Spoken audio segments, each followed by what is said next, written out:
আল্লাহ বানাইলেন কত জাতি,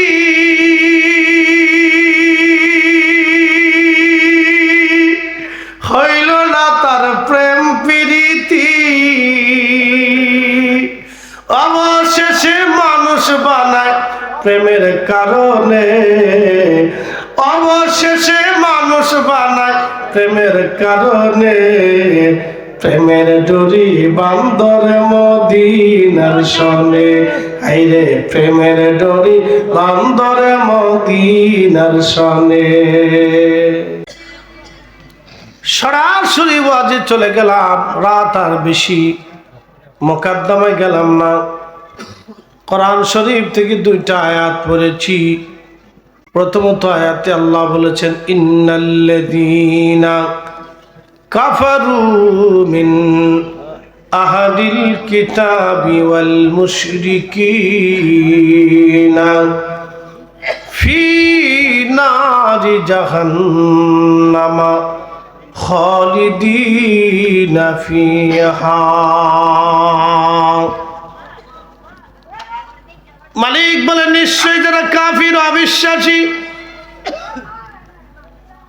মিন আহলিল কিতাব, আহলে কিতাব খ্রিস্টান এবং ইয়াহুদ, আল মুশরিকিন যারা মাজুস এবং যারা মূর্তি পূজক, গাছ পূজক, মাছ পূজক, শিরকে যারা লিপ্ত, আল্লাহ বলেন ফি নারি জাহান্নামা খালিদিনা ফিহা, চিরদিন তারা জাহান্নামের মধ্যে কাটাবে, কোনদিন সেই জাহান্নাম থেকে তারা বের হতে পারবে না।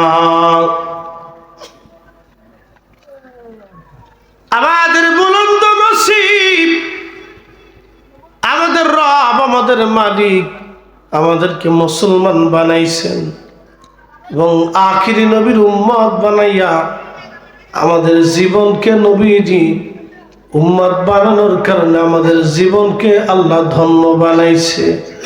কি কথা বলেন, ঠিক কিনা? গনিয়াচরের মুসলমান, খুবই মনোযোগ দিয়ে কথাগুলি শুনবেন। বাবাজি, রাত্র অনেক হয়ে গেছে, মধ্যরাত পার হয়ে গেছে। মধ্যরাত যখন পার হবে তখনই তাহাজ্জুদের ওয়াক্ত শুরু হয়ে যায়।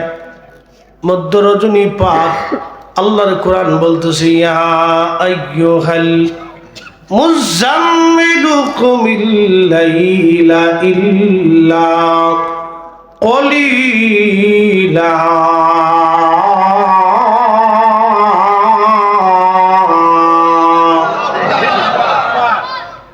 কম্বলওয়ালা নবী উঠেন। কি বলা? কম্বল মুড়ে দিয়ে নবী ঘুমাইতেন। আদার করে আল্লাহ ডাক দিছে, কম্বলওয়ালা উঠুন। কখনো ইয়া মুহাম্মদ বলে ডাক দেন নাই। আমার আল্লাহ তার নবীকে আদর করে ডাক দিলেন, হে কম্বলওয়ালা উঠেন। রাত্রির কিছু অংশ জাগরিত হন। কত প্রেম ভালোবাসা, কত মহাব্বত করে আল্লাহ তার নবীরে ডাক দিছে, ইয়া আইয়ুহাল মুদ্দাসসির, ও চাদরওয়ালা নবী। একসাথে বলা যাবে সুবহানাল্লাহ। কি বলা? চাদরওয়ালা, কম্বলওয়ালা। কম্বল মোড়া দিয়ে নবী ঘুমাইতেন। একটা কম্বল ছিল আমার নবী, বিছানার মধ্যে দিতেন, গায়ের মধ্যে লাগাইতেন। অথচ তিনি হাবিবুল্লাহ, অথচ তিনি রাহমাতুল লিল আলামিন। একটা কম্বলে গায়ে বিছানা দিয়ে নবীর জীবন চলে গেল। ফাতেমা রাদিয়াল্লাহু আনহারে নবীজি বিয়ে দিলেন হযরত আলী রাদিয়াল্লাহু আনহুর সঙ্গে। ফাতেমা কাঁদতেছে। প্রিয় নবীজি ফাতেমার কাছে যায় বসলেন। ফাতেমা রে, আমি জানি তুমি কি জন্য কান্দো। এই মদিনার সবচেয়ে ধনী পরিবারে তোমাকে বিয়ে দিতে পারতাম, কিন্তু শোনো ফাতেমা, আমার আলী 10 বছর বয়সে কালেমা পড়ছে। দুনিয়ার খারাপি, সারাবি, হারামি, নাপাকি, জাহিলিয়াতের কুকাম অকাম আমার আলীর শরীর স্পর্শ করে নাই রে ফাতেমা। একবার জোরে বলা যাবে কি মারহাবা? কষ্ট হয় কি না? ফাতেমারি আমার আলী খারাপি সারাবি থেকে মুক্ত। ফাতেমা, তোমার স্বামীর ব্যাপারে আমি নবী পছন্দ করি নাই, আমার মালিক আমার আল্লাহ পছন্দ করছে। ফাতেমারে তুমি কানবা না। ফাতেমা চোখ মুছে ফেললেন। বিয়ে হয়ে গেল, স্বামীর ঘরে গেলেন, একটা মাত্র চৌকি আর একটা মাত্র কম্বল। স্বামী আর স্ত্রী পায়ের মতো লাগাইলে মাথা বের হয়, মাথা ঢাকলে পা বের হয়ে যায়। অথচ লাকুম সাইয়্যিদাতুন নিসাই আহলিল জান্নাত, জগৎ জননী ফাতিমা। একসাথে জোরে বলা যাবে আল্লাহু আকবার। পা ঢাকলে মাথা বের হয়, মাথা ঢাকলে পা বের হয়। এরকম একটা মাত্র কম্বল ছিল বিছানায়। হযরত ফাতেমা রাদিয়াল্লাহু আনহা, আলী খুবই দরিদ্র জীবন। বালিশ ছিল ফাতেমার খেজুরের সুবলা দিয়ে বানানো, চামড়ার ভিতরে খেজুরের সুবলা ভরে দিয়ে একটা বালিশ বানানো হয়েছিল। সারা জীবন ওই বালিশে মাথা রেখে ফাতেমার জীবন পার হয়ে গেল। খন্নার নারী সমাজ, আজকে আমাদের কোনো কিছুর অভাব নাই, কিন্তু আমার দেশের নারীরা বেপর্দা হয়ে গেল। কাপড়ের অভাব নাই, নারী বেপর্দা। পোশাকের অভাব নাই, পুরুষ হাফ প্যান্ট পরে রাস্তায় চলে। আমাদের দেশের অনেক যুবকদের বাড়িতে 8টা 10টা 15 20 30টা পর্যন্ত প্যান্ট আছে, শার্ট আছে, কিন্তু তারপরও ছেলে হাফ প্যান্ট পরে রাস্তা দিয়ে হাঁটে। কি কথা কর না কেন, ঠিক না? আবার অনেক মেয়ে আছে 10টা 12টা 15 20টা কাপড় আছে, এরপরও সে অর্ধ উলঙ্গ হয়ে রাস্তায় হাঁটে। লজ্জা করা উচিত। সেই দিন কাপড় ছিল না, বিছানা ছিল না, বালিশ ছিল না ফাতেমার, অথচ তিনি সাইয়্যিদাতুন নিসাই আহলিল জান্নাহ। জান্নাতের 8টা জান্নাতে কোটি কোটি আদম সন্তান জান্নাতে চলে যাবে। এই কোটি কোটি আদম সন্তানদের যিনি সাইয়্যিদ, মহিলা নারী জাতির, তিনি অন্য কেউ না, তিনি হযরত ফাতেমা, জগৎ জননী। চিৎকার মেরে জোরে বলেন আল্লাহু আকবার।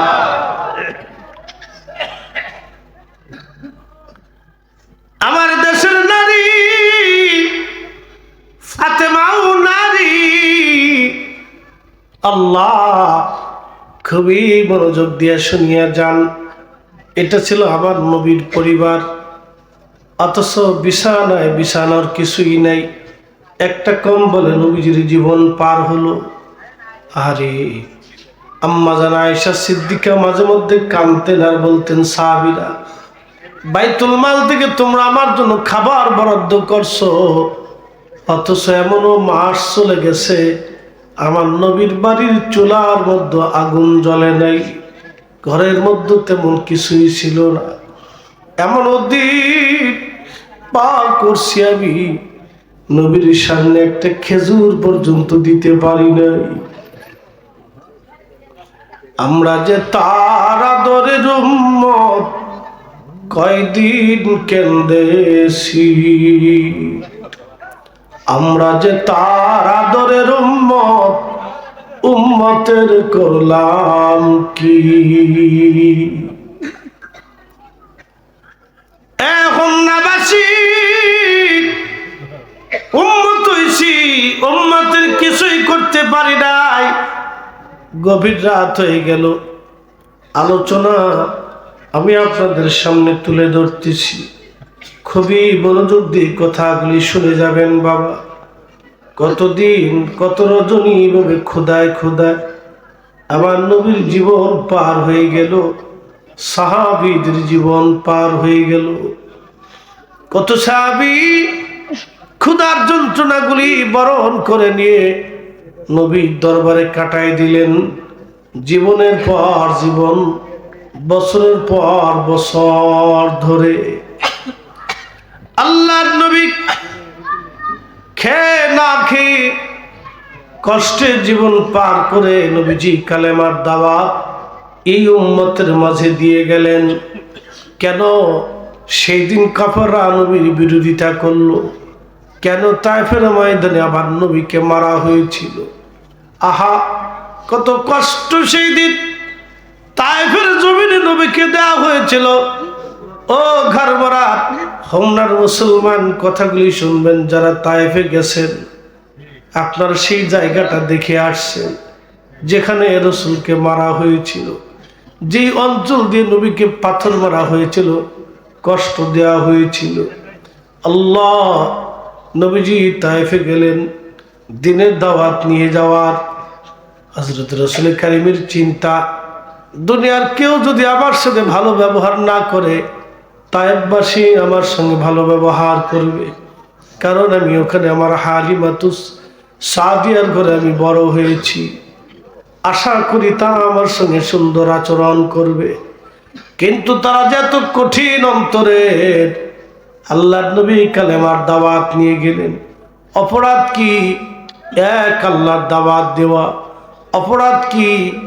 মানুষ জেনা থেকে ফিরে আসবে, ভালো কাজ করবে, গরিবের সাহায্য করবে, ক্ষুধার্তর ঘরে খাবার দিবে, অভাবীর ঘরে খাবার দিবে, বস্ত্রহীনকে পোশাক দিবে, অভাবী অসুস্থ ব্যক্তিকে সেবা দিবে। অপরাধ কি? মানুষ হারাম থেকে দূরে থাকবে, মূর্তি পূজা, পাথর পূজা, শিরিক, এইগুলি থেকে মানুষ ফিরিয়ে এক আল্লাহর ইবাদত করবে। অপরাধ কি? আমার নবীজির সেই দিন অপরাধ হলো মানুষদের ভালো উত্তম কাজের দাওয়াত দিয়েছিলেন তিনি। তায়েফের জমিনে রাহমাতুল লিল আলামিন চলে গেলেন দাওয়াত দেওয়ার জন্য। তায়েফের নেতাদের কাছে দাওয়াত দিলেন। নেতারা বলল, না, একে তো দাওয়াত কবুল করাই যাবে না, কিন্তু শাস্তি দিয়ে দেওয়া লাগবে। শাস্তি দেওয়ার মানুষে তায়েফের নেতারা ওই দেশের যুবকদেরকে লেলিয়ে দিল। বুঝতেই তো পারছেন, যুবকরা তো এমনিতেই উচ্ছৃঙ্খল হয়। যুবকদেরকে লেলিয়ে দিলেন। আহা, আমার নবীজি সেই দিন একা বৃষ্টির মতো পাথর মারা শুরু হলো। তায়েফ থেকে নবীজিকে জোর করে বের করে দিয়ে দেওয়ার জন্য বৃষ্টির মতো পাথর মারা হলো। পাথর এতই পরিমাণে ছিল, পুরা শরীর মোবারক জখম হইয়া রক্তগুলি ঝরে ঝরে পড়তে লাগলো। পাথরের আঘাত সহ্য করতে না পেরে নবী বসে গেলেন।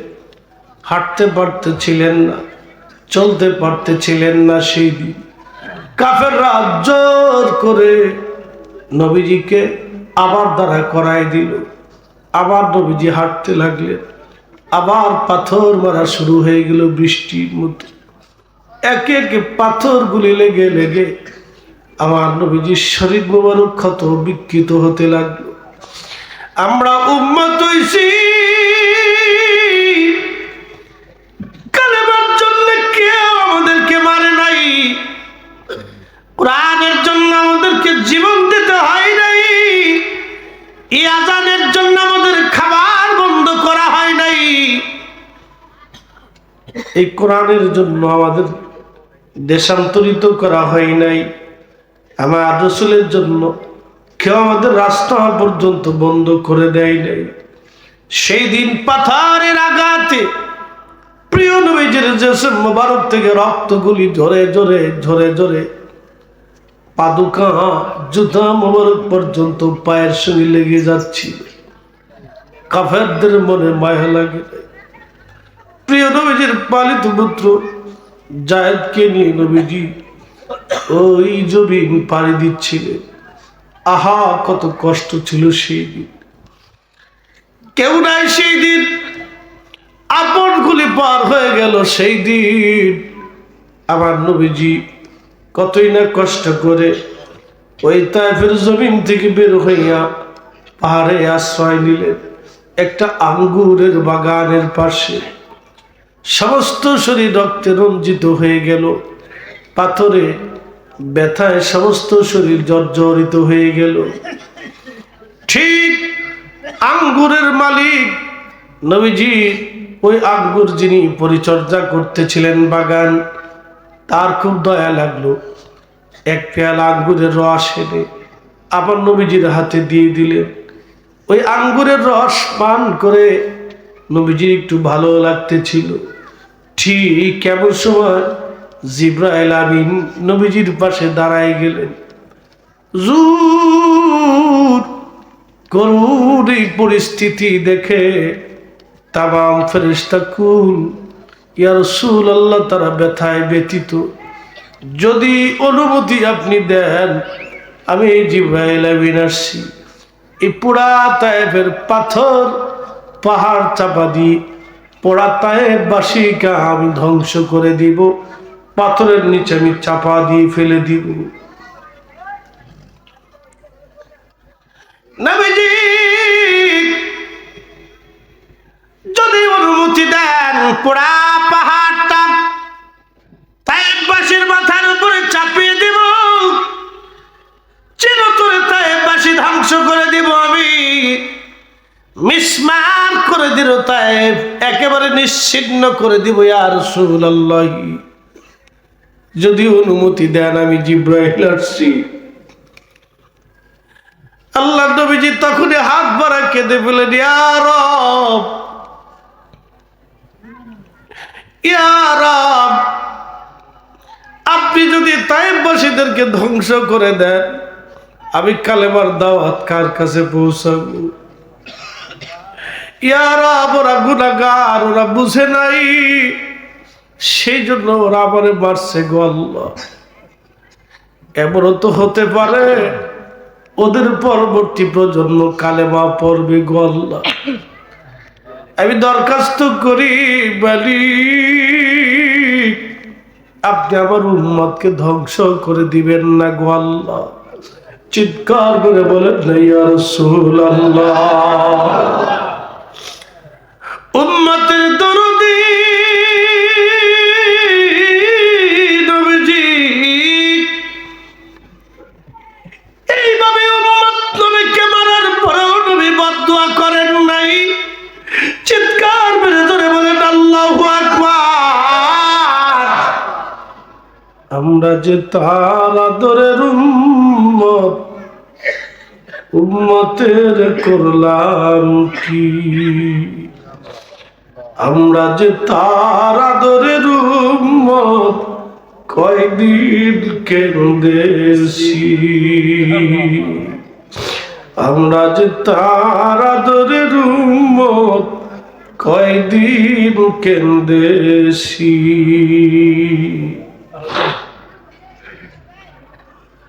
গড়িয়ার চোরের মুসলমান কঠিন আঘাত পাওয়ার পর নবীজি তায়েফবাসীর জন্য বদদুয়া করেন নাই। আবার নবীজি আল্লাহর দরবারে হাত তুলে কাঁদতে লাগলেন, আল্লাহ, উম্মত তুমি ধ্বংস করে দিও না। পৃথিবীর সব নবীদের ভিতরে বহু নবী বদদুয়া করে ফেলছিলেন। নূহ আলাইহিস সালাম বদদুয়া করলেন, আল্লাহ সহ্য হয় না, গজব তুমি নাজিল করে দাও। হযরতে লূত আলাইহিস সালাম বদদুয়া করলেন, আল্লাহ গজব নাজিল করিয়া দাও।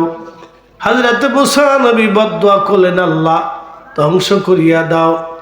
হযরতে দাউদ আলাইহিস সালাম থেকে শুরু করে কত না নবী আল্লাহর দরবারে বদদুয়া করে ফেলেন, আল্লাহ ধ্বংস করে দাও।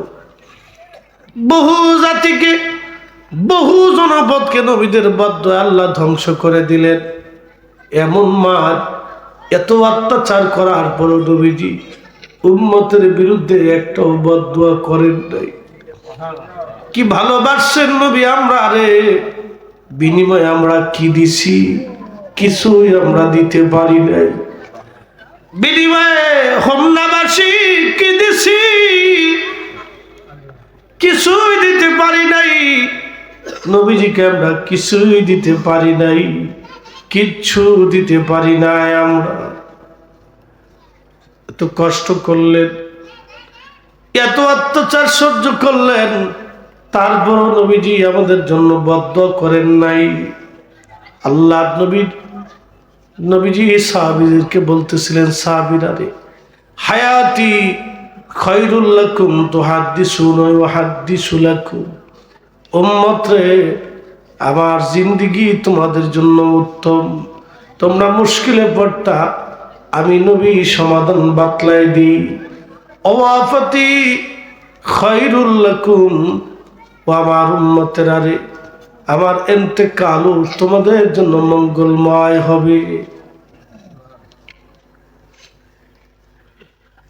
উম্মত, তোমরা মনে করছো আমি নবীর ইন্তেকাল তোমাদের জন্য কষ্টময় হবে? না না, আমার ইন্তেকাল তোমাদের জন্য মঙ্গলময় হবে।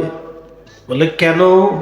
আমার ইন্তেকালের পরে ও আমার উম্মতেরা রে, তোমাদের আমল সমূহ আমাকে দেখানো হবে।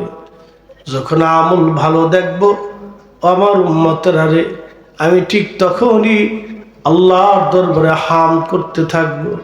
আর আমল যদি খারাপ দেখবো রে ও আমার উম্মতেরা, তোমাদের জন্য আমি নবী রওজা মুবারক থেকে ইস্তেগফার করতে থাকবো, ক্ষমা চাইতে থাকবো আল্লাহর কাছে।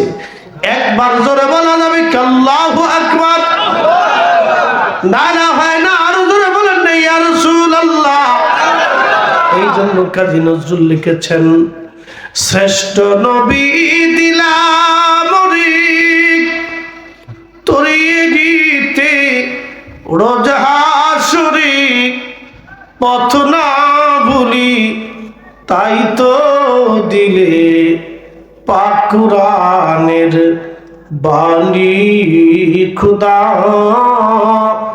তোমার মেহেরবানি, খুদা তোমার মেহেরবানি। সুন্দর ফুল সুন্দর ফল, মিঠা নদীর পানি, খুদা তোমার মেহেরবানি, খুদা তোমার মেহেরবানি।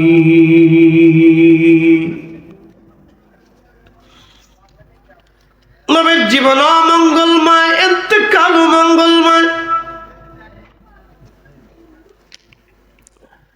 বলে ইন্তেকাল মঙ্গলময় কেন? তুরাদু আলাইয়া আমালিকুম, তোমাদের আমল সময় আমি নবী দেখবো। আর আমল যদি ভালো দেখি আল্লাহর দরবারে হাম করব, হামাতুল্লাহ আলাইহি। আর যদি আমল খারাপ দেখি আস্তাগফিরুল্লাহ লাকুম, আমি তোমাদের জন্য আল্লাহর দরবারে ইস্তিগফার করতে থাকবো। ও আমার উম্মত, আমার ইন্তেকালের পরেও তুমি চিন্তিত হইও না, আমার হায়াতেও তুমি চিন্তিত হইও না, আমার ইন্তেকালের পরেও চিন্তিত হইও না। নবী দুনিয়াতেও কেঁদেছেন, আখিরাতেও কাঁদবেন, আবার বারজাখের জীবনেও নবী আমাদের জন্য কাঁদতেছেন। এই জন্য আল্লাহর নবীকে আমরা বিনিময়ে কিছুই দিতে পারি নাই। আমরা হতভাগা, নবীজিকে কিছুই দিতে পারলাম না। আমরা হতভাগা, আল্লাহর নবীকে কিছুই দিতে পারলাম না। বলে হুজুর কি দেব? আমরা নবীজিকে নামাজ দেব, রোজা দেব, হক হালাল দেব, নবীর সুন্নতের জিন্দেগি নবীজিকে দেব। রসুলের মহব্বত যদি অন্তরের মধ্যে আনতে হয়, আল্লাহ নবী বলেন উম্মতে মান আহাব্বা সুন্নতি, যে আমার আদর্শকে ভালোবাসবে, ফাকাদ আহাব্বানি, সে আমাকে ভালোবাসবে। আমি নবী ডান হাত দিয়ে খাইলাম, তুমি ডান হাত দিয়ে খাও। আমি নবী দস্তরখানা বিছাইলাম, তুমি বিছাও। আমি নবীর নাম নামাজের আগে মেসাক করলাম, ওযুর আগে তুমি করো। আমি নবী ডিলা কুলুব ব্যবহার করলাম, তুমি করো। আমি নবী অসুস্থকে সেবা করলাম, তুমি করো। আমি নবীজি গরিবরে দান করলাম, তুমি করো। আমি নবীজি অভুক্তর করে খাবার দিলাম, তুমি দাও। আমি নবীর সুন্নতগুলি মেনে মেনে চলো। যদি সুন্নতগুলি মানো, ফাকাদ আহাব্বানি, সে আমি নবীকে ভালোবাসবে। ওমান আহাব্বানি, যে আমি নবীরে ভালোবাসবে, কানা মাই ফিল জান্নাহ, সে আমার সঙ্গে আল্লাহর জান্নাতে চলে যাবে। একবার জোরে বলা যাবে কি সুবহানাল্লাহ? সে আমি নবীর সাথে জান্নাতে চলে যাবে। জান্নাত জান্নাত জান্নাত জান্নাত। এই জন্য আল্লাহ রসুলের ভালোবাসা দুই ধরনের। এক ধরনের ভালোবাসা মহব্বতের জাতি, আর একটা মহব্বতের সিফাতি। মহব্বতের সিফাতি হলো নবীজি যে সুন্নত আমল করছেন, এই সুন্নতের আমল করা হলো মহব্বতের সিফাতি। নবী যেমনে খাইছেন ওইভাবে খাওয়া, যেমনে ঘুমাইছেন ওইভাবে ঘুমা, যেমনে পথ চলছেন ওইভাবে চলা, যেমনে ব্যবসা করছেন ওইভাবে ব্যবসা করা, যেইভাবে পোশাক আশাক পরিধান করছেন ওইভাবে পোশাক আশাক পরিধান করা, যেইভাবে নবীজি সমাজে চলাচল করেছেন ওইভাবে চলাচল করা। যাবতীয় ৬৩ বছরের জিন্দেগি নবীজিকে অনুসরণ করা, অনুকরণ করা, এইগুলি আমাদের জন্য হলো বাহ্যিক সুন্নত। এটার নাম মহাব্বতের সিফাতি। এই মহাব্বতের সিফাতেও কম দাম না। আর একটা মহাব্বত হলো মহাব্বতের জাতি। জাতি মহাব্বত, আমার নবীর জন্য নিজের জীবনগুলি কুরবানি করে দেওয়া। একবার জোরে বলা যাবে কি মারহাবা? এইরকম উম্মত পাওয়া মুশকিল, এইরকম উম্মত পাওয়া মুশকিল। নবীর জন্য জীবন কুরবানি করে দেওয়া, আল্লাহ রসুলের মহব্বতে নিজের জীবনটাকে কুরবানি করে দেওয়া। রসুল বলছেন আমার উম্মতেরা লা ইউমিন, তুমি ঈমানদার হবা না হাত্তা আকুনা হাব্বা ইলাইহি মিন ওয়ালিদিহি ওয়া ওয়ালাদিহি ওয়ান নাসি আজমাইন। ঈমানদার হবা না যত সময় পর্যন্ত কলিজার ভিতর থেকে সব কিছুর চাইতে পিতা মাতা সন্তান সন্ততি সব কিছুর চাইতে আমি নবীকে ভালো না বাসবা, তত সময় পর্যন্ত ঈমানদার হবে না।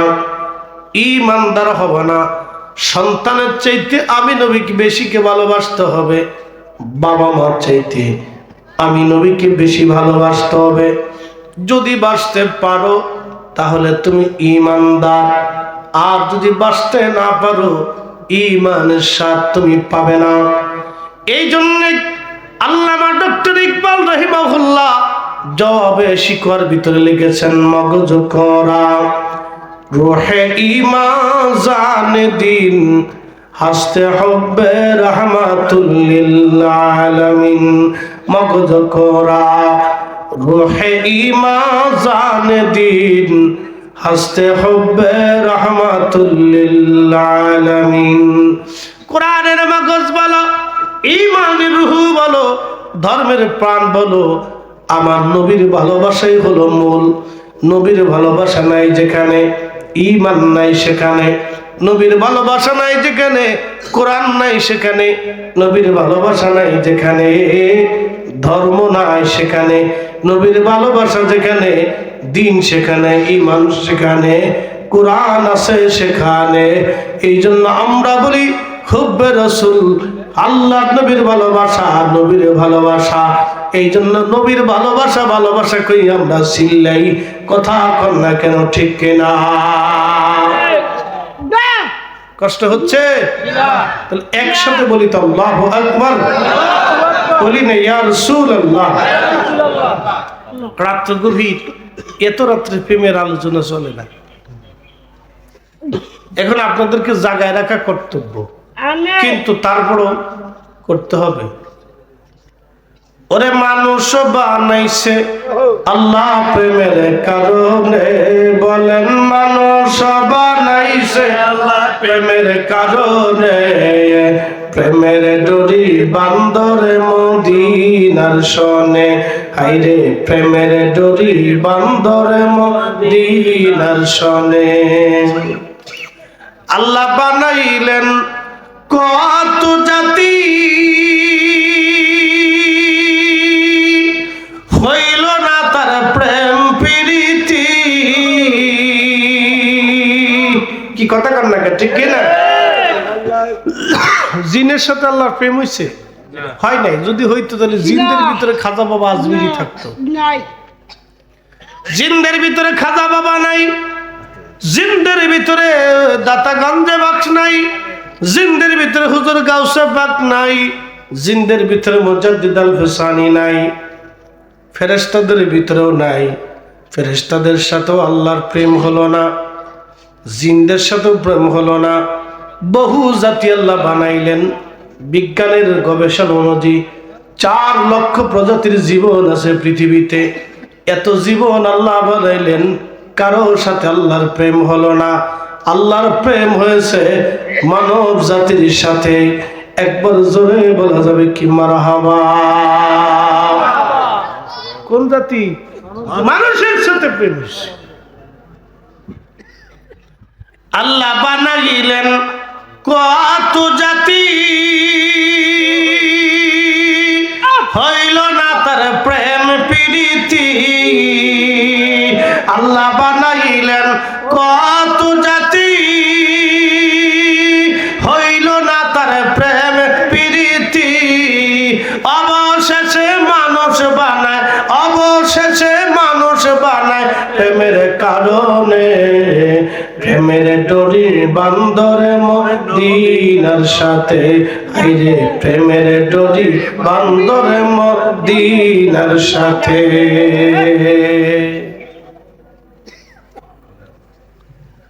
ও ভাইরা আমার, আল্লাহর সাথে এই মানব জাতির প্রেম হলো, ভালোবাসা হলো।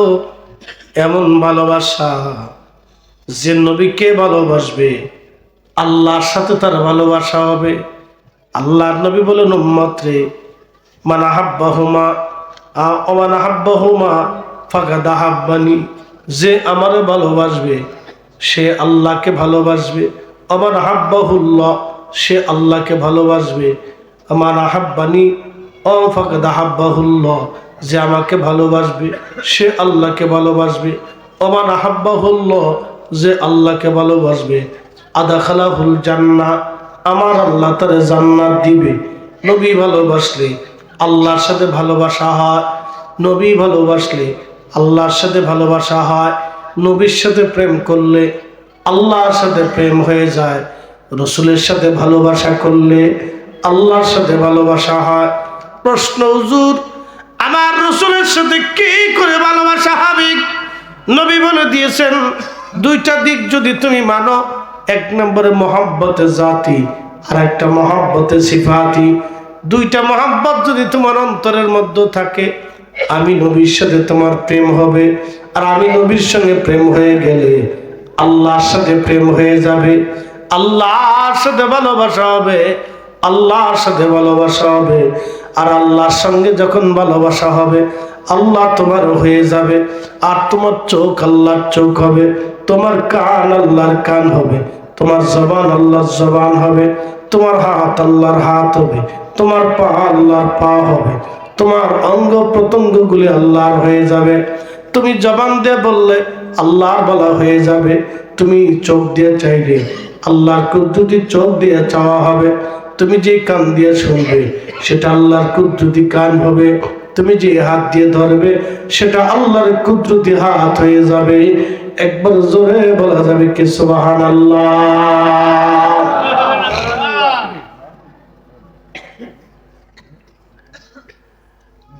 মুসলমান,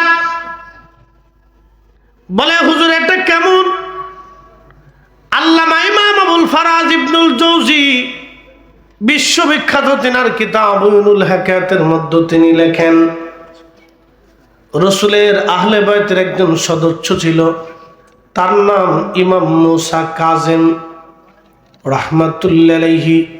ওনার আব্বার নাম ইমাম জাফর সাদিক রাহিমাল্লাহ।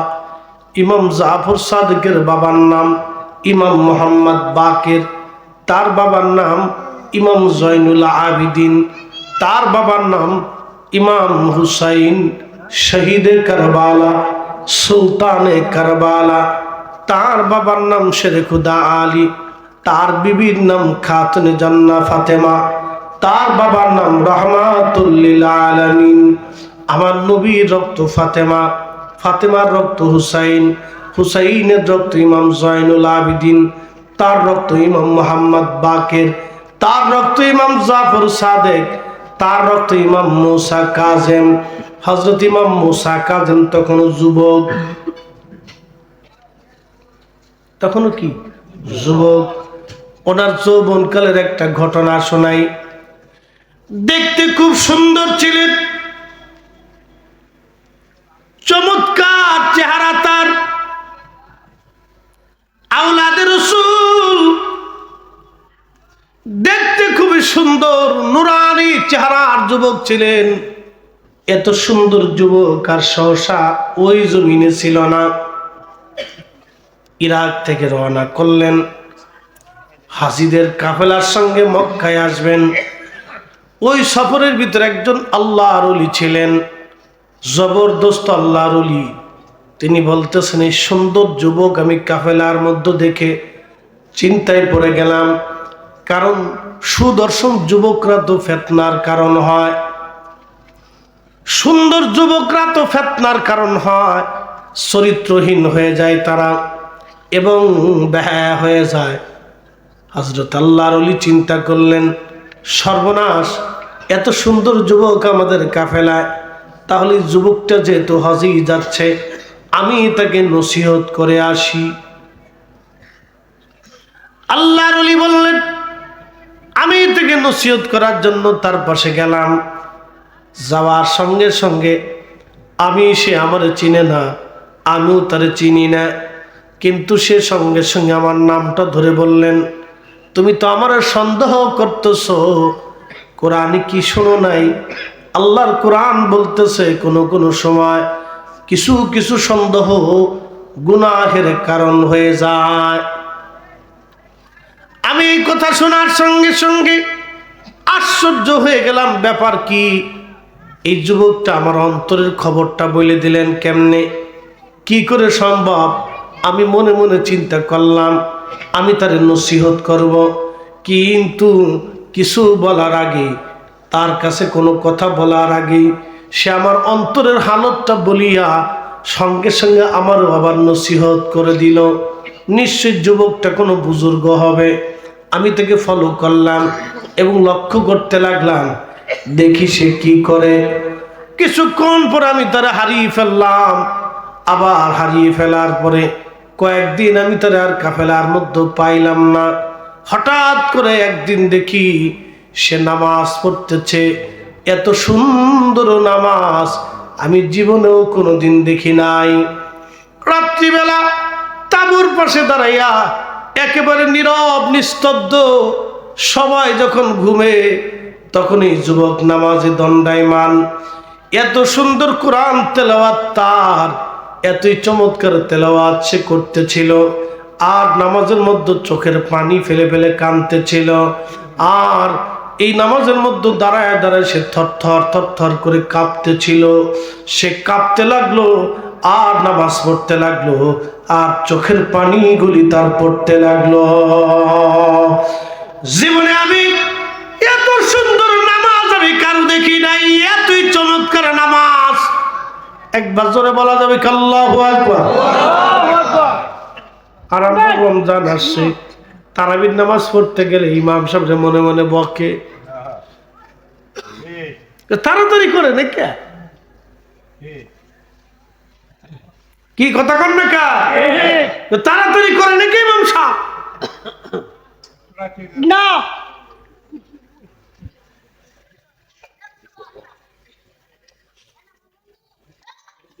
ডরায়, ভালো লোক বলা আছে, কিন্তু কথা শুনেন, কথা কইস নে, চুপচাপ থাকবে, ঠিক আছে? জানলা মনোযোগ দিন। এত সুন্দর নামাজ, আল্লাহু আকবার। কি বুঝলেন? নামাজে সে কাঁপতেছে, থরথর থরথর করে কাঁপতেছে। যুবক কালে বলতেছেন, যুবক এত সুন্দর নামাজ পড়তে পারে আমি কল্পনাও করতে পারি, এত চমৎকার সালাত, এত সুন্দর নামাজ দেখে আমি মোহিত হয়ে গেলাম। চিন্তা করলাম আমি তার কাছ থেকে একটু দোয়া নিয়ে আসি।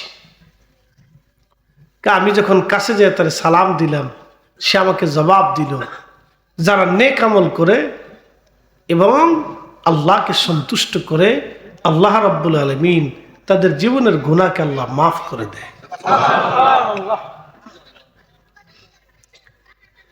সে কিছু বলার আগেই আমার সব উত্তরগুলি দিয়ে দিচ্ছে, কিন্তু আমার অন্তরের হাকিকত সে কি করে জানে? আমি আরো আশ্চর্য হলাম। কিছু সময় পরে আবার তাকে হারিয়ে ফেললাম, আবার হারিয়ে ফেললাম। কয়েকদিন পরে আবার দেখি সে একটা কুয়ার পাশে একটা মশক নিয়ে কুয়ার ভিতর থেকে পানি উঠানোর জন্য চেষ্টা করতেছে। তা আমি দূরে দাঁড়ায় দাঁড়ায় চিন্তা করলাম, আজকে দেখি তার হালতটা কি, কি করে লোকটা।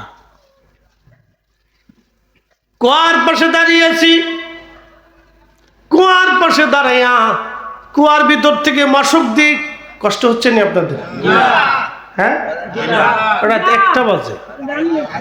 হ্যাঁ, দিছেন 12টায়, বাজে 1টা, আরো 1 ঘন্টা যদি চলে অসুবিধা নাই তো? তাহলে একসাথে বলেন আল্লাহু আকবার। ওরে মানুষ বানাইছে আল্লাহ প্রেমের কারণে, প্রেমের ডোরি বান্দর মদিনার শনে। এই যে এটাই আল্লাহর সাথে প্রেম। সারা রাত থাকা লাগবে না, কিন্তু বসে রয়েছেন, কইছেন যে আল্লাহ সারা রাত্রি চলবে, তো সারা রাতের নেকি হয়ে গেছে। রোজা আসতেছে, কি আসতেছে? আপনি নিজে খাবেন, রোজাদারকে খাওয়াবেন। বলে হুজুর কারণ কি? আল্লাহ রাসূল বলেন, আমার উম্মত, তুমি যদি রোজাদার ভাইকে ইফতার করাও, তার রোজা হোক বা না হোক, তোমারটা হোক বা না হোক, আল্লাহ যারা ইফতার করাইলা, ওই রোজাদারকে ইফতার করানোর কারণে আল্লাহ তোমার আমল নামায় কবুল রোজার সওয়াব আল্লাহ লিখে দিবে। এটা আল্লাহর সাথে প্রেম। আমার দিকে তাকান, সাহাবী বলতেছি, ইয়া রাসূলুল্লাহ, নবীজি বললেন 1 পেয়ালা দুধ দিয়ে হলেও ইফতার করাও।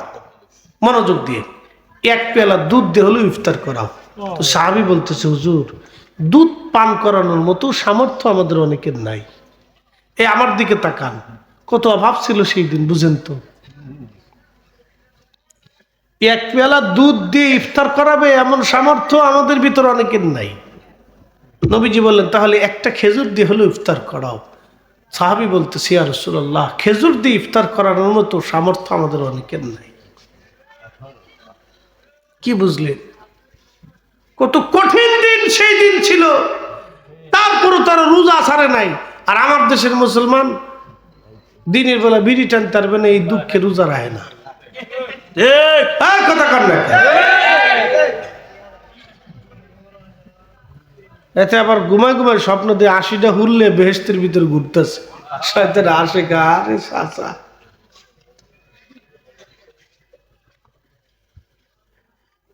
বাবাজি খুবই মনোযোগ দিয়ে শুনিয়া যান। নবীজি বললেন, যদি একটা খেজুর দিয়ে ইফতার করাইতে না পারো, তাহলে 1 পেয়ালা পানি দিয়ে হলেও তুমি ইফতার করাও, তারপরে তোমার আমল নামায় কবুল রোজার সওয়াব আল্লাহ লিখে দেবে। আর যদি রোজাদারকে তুমি তৃপ্তি সহকারে খাওয়াইতে পারো, যদি রোজাদারকে তুমি সামর্থ্য অনুযায়ী তৃপ্তি সহকারে খাওয়াও, আমি নবী ওয়াদা করলাম তোমারে আমি হাউজে কাউসারের পানি পান করাইব। আর যে ব্যক্তি এক পেয়ালা হাউজে কাউসারের পানি পান করবে, কিয়ামত পর্যন্ত, জান্নাতে যাওয়ার আগ পর্যন্ত আমার ওই উম্মতের পানির কথা মনে থাকবে না। চিৎকার মেরে বলেন আল্লাহু আকবার।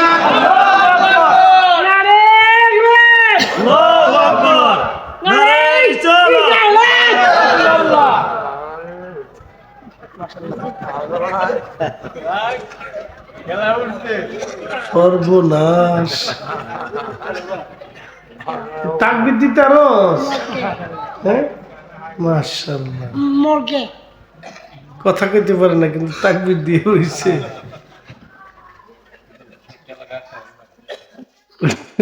আল্লাহ